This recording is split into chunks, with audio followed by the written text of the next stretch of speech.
नमस्कार, आपके साथ मैं हूं मुस्कान नागदा। स्वागत है आपका जनसेतु MPCG न्यूज़ में। हमारे साथ है राजनीतिक विश्लेषक कुलदीप सिंह पंवार। नमस्कार सर। नमस्कार। मध्य प्रदेश में 230 विधानसभा सीटों पर हुई वोटिंग में जनता ने अपना फैसला EVM में कैद कर लिया है। युवा बुजुर्ग सभी ने बढ़ चढ़कर हिस्सा लिया है। यही कारण रहा कि मध्य प्रदेश में पिछली बार से ज़्यादा मतदान हुआ है। आपको बता दें, मध्य प्रदेश में इस बार 76% मतदान हुआ है, लगभग 76.55%, जबकि 2018 के चुनाव में लगभग 75.55% वोटिंग हुई थी। इस हिसाब से देखा जाए तो करीब 1% मतदान ज़्यादा रहा। बात करें 2013 में तो 72% वोटिंग हुई थी, मतलब 3% मतदान बढ़ा था। तो आप एक राजनीतिक विश्लेषक है, तो क्या मानना है आपका कि मध्य प्रदेश में इस बार किसकी सरकार बन सकती है?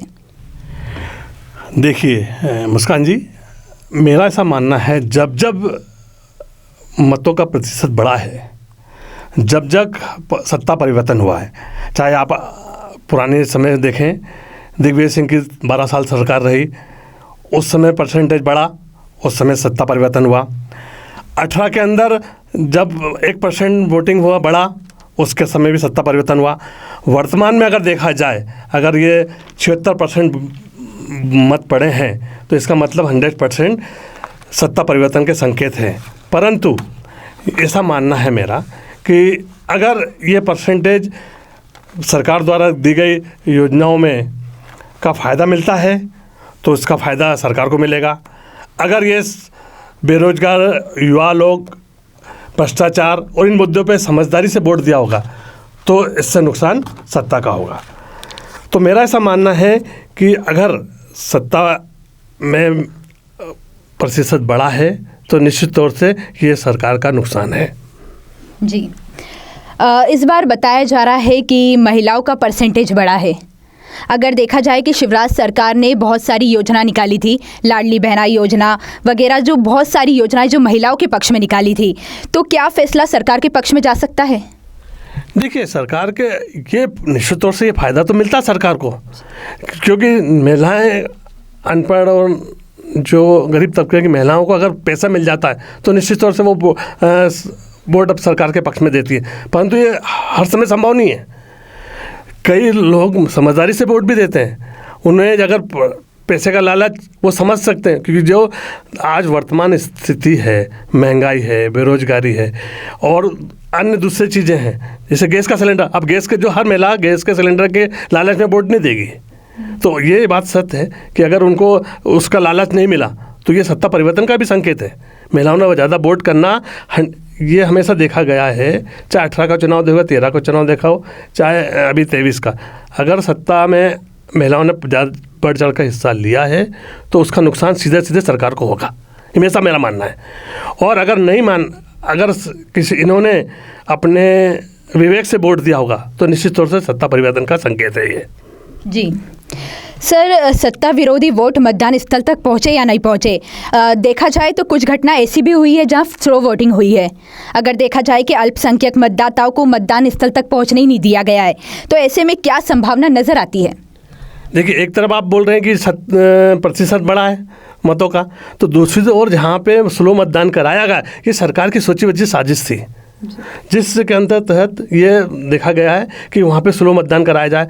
चाहे अल्पसंख्यक जगहों पर ज़्यादातर ये देखा गया कि जहाँ पे अल्पसंख्यक लोग थे उन्हें वोट डालने को मना किया, क्योंकि उन्हें मालूम है कि वो सत्ता के विरोध में वोट डालते हैं, वो सीधे सीधे कांग्रेस को फ़ायदा देते हैं। इसलिए उनको जानबूझकर इस सरकार के साथ मिलकर लोगों ने और सत्ता के लोगों ने साथ में, सरकार भी, मैं बोल रहा हूँ कि जो प्रशासनिक लोग होते हैं उनने भी मिला जुली सरकार का देखा रहा था। जी सर, दोनों ही दलों के जो निर्दलीय प्रत्याशी है वो असंतुष्ट होकर विधानसभा चुनाव में आए हैं, तो उनसे परिणामों पर कितना असर पड़ सकता है?